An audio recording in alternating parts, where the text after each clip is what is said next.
Dear students, I welcome you to the lecture of English Literature, BA final year, same 5. This time we are going to discuss about the literary term burlesque. Burlesque is an imitation that pokes fun at a person or a literary work by inflating a trivial occurrence to something of importance or by making a mockery of a serious event. बर्लेक्स म्हणजे एक प्रकारचं विडंबन आहे, एक नक्कल आहे. ही नक्कल अशासाठी केली जाते एखाद्या व्यक्तीची टर उडवतात किंवा एखाद्या साहित्यिक कार्याची टर उडवतात.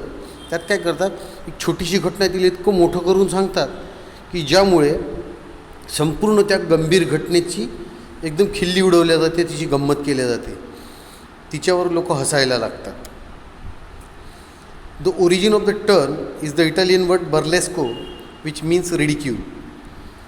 या पदाचा उगम कुठून झाला आहे तर इटालियन शब्द आहे बर्लेस्को, त्याचा अर्थ होतो रिडिक्यूल. रिडिक्यूल म्हणजे टर उडवणे, एखाद्याची खूप गंमत करणे. फॉर एक्झाम्पल, उदाहरणार्थ मिग्युल डी सर्वेंटसिस डॉन फिक्झो और डॉन कियोटे 1605. त्या मिग्युल डी सर्वेंटिसनी डॉन कियोटे नावाचं एक नॉवेल लिहिलेलं आहे 1605मध्ये. Employs burlesque to mock the idea of chivalry. हे जे नॉवेल लिहिलं गेलं आहे तर त्यांना जी कल्पना होती शिवलरी म्हणजे बघ सरदार राहायचे पहिले, शूर सरदार जे गरिबांना मदत करायचे आणि दुष्टांना शासन करायचे, तर अशा सरदारांची टर उडवलेली आहे यात. And looks at it as an outdated aristocratic idea. आणि त्या कल्पनेकडे त्यांनी असं बघितलेलं आहे की ही एक आता महाराजाकालीन सरदारांच्या काळातली एक कालबाह्य झालेली कल्पना आहे आणि तिची त्यांनी खूप गंमत उडवलेली आहे. Burlesque literature was used not merely for entertainment. हे बर्लेस्क जे साहित्य आहे, विडंबन साहित्य जे आहे ते फक्त मनोरंजनासाठीच नाही वापरलं गेलं. It also served as a critic of society. आणि ते समाजात टीकेचं अस्त्र म्हणून सुद्धा वापरलं गेलेलं आहे. ह्युमर, आयरनी, sarcasm and exaggeration were used as tools of satire to expose hypocrisies and injustices. Humour विनोद, आयरनी विरोधाभास, sarcasm टीका, एक्झॅजरेशन अतिशयोक्ती, हे सगळे उपकरण कशासाठी वापरले आहे की समाजात जी दांभिकता आहे, खोटेपणा आहे, अन्याय आहे, त्याची टर उडवण्यासाठी. There are two broad types. दोन महत्त्वाचे प्रकार आहेत मुख्य, high burlesque and low burlesque. उच्च विडंबन आणि कनिष्ठ विडंबन. High burlesque is an exaggerated narration of insignificant subject matter. High burlesque हा अतिशयोक्तीचा एक प्रकार आहे ज्यात अतिशय चिल्लर विषय घेतला जातो, खूप छोटा विषय, त्याला खूप मोठं करून दाखवलं जातं. जसं रेप ऑफ द लॉक पाहिला आहे आपण. रेप ऑफ द लॉकमध्ये फक्त त्या स्त्रीची तो हिरो बट कापतो आणि सांगतो की सगळ्यात मोठं प्राईज जिंकलेलं आहे मी. हे झालं बर्लेस्क विडंबन. That is a high and dignified form and style are applied to a low subject. म्हणजेच एक उच्च आणि प्रतिष्ठित स्वरूप आणि प्रतिष्ठित स्टाईल वापरले जाते एक अतिशय छोट्या विषयावर. Parody and mock heroic verse are examples of high burlesque that mimic the serious manner, characteristic features or the distinctive style of a particular artistic work, genre or author, but comically apply it to an inappropriate subject. आता parody झालं, विडंबनाचा एक प्रकार आहे. Mock हिरोईक वर्स,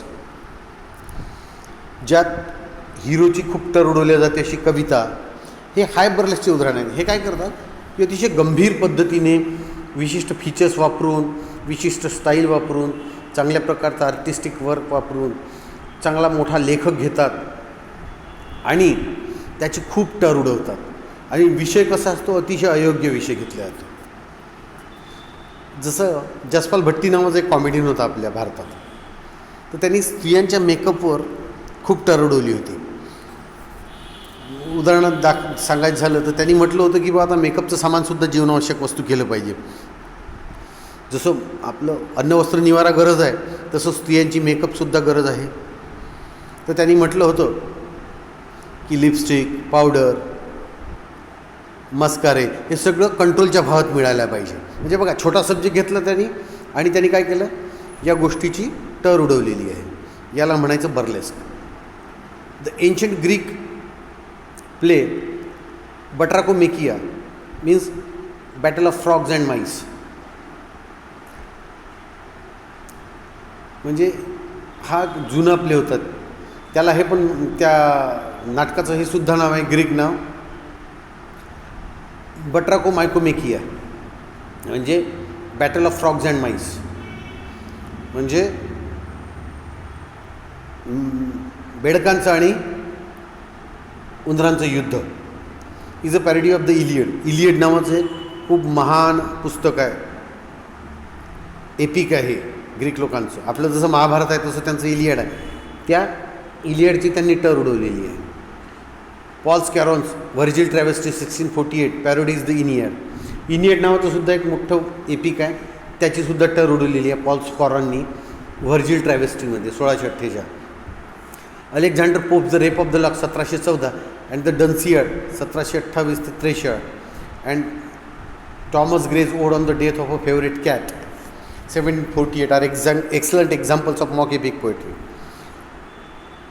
rape of the Lock Alexander पोपचं 1714, Dunciad 1728 ते 43, Thomas ग्रेनी लिहिलं होतं ode on the death of a favourite cat, म्हणजे एक खूप मोठं शोकगीत लिहिलं होतं. आवडीची मांजर मेली, म्हणजे आपली फेवरेट मांजर असते तिच्या मृत्यूवर 1748 साली. हे अतिशय उत्कृष्ट उदाहरणं आहेत mock epic पोएट्रीची.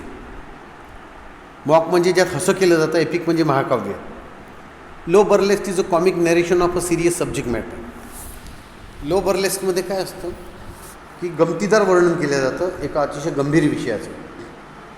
That is a dignified subject is treated in a low and undignified manner. अतिशय प्रतिष्ठित असा विषय घेतला जातो आणि त्या अतिशय खालच्या दर्जात आणि अप्रतिष्ठित पद्धतीने त्याला हाताळल्या जातं.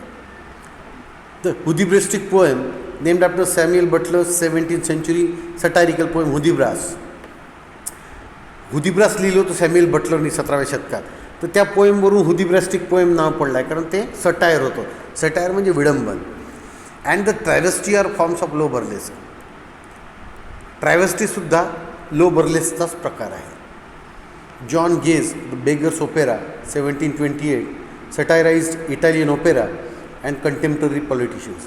जॉन गेनी लिहिलं होतं द बेगर्स ओपेरा 1728 त्यांनी इटालियन ओपेरा म्हणजे संगीत नाटक, इटलीत जे संगीत नाटक होत होते आणि त्या काळचे जे राजकारणी होते त्या सगळ्यांची त्यांनी त्यात टर उडवलेली आहे. The 1974 American film Young Frankenstein is a travesty of Mary Shelley's novel Frankenstein. Young Frankenstein नावाचा एक चित्रपट होता 74 साली अमेरिकन. तर तो मेरी शेलीचं नॉवेल आहे फ्रँकेस्टीन, त्यात त्याचं विडंबन करण्यात आलेलं आहे.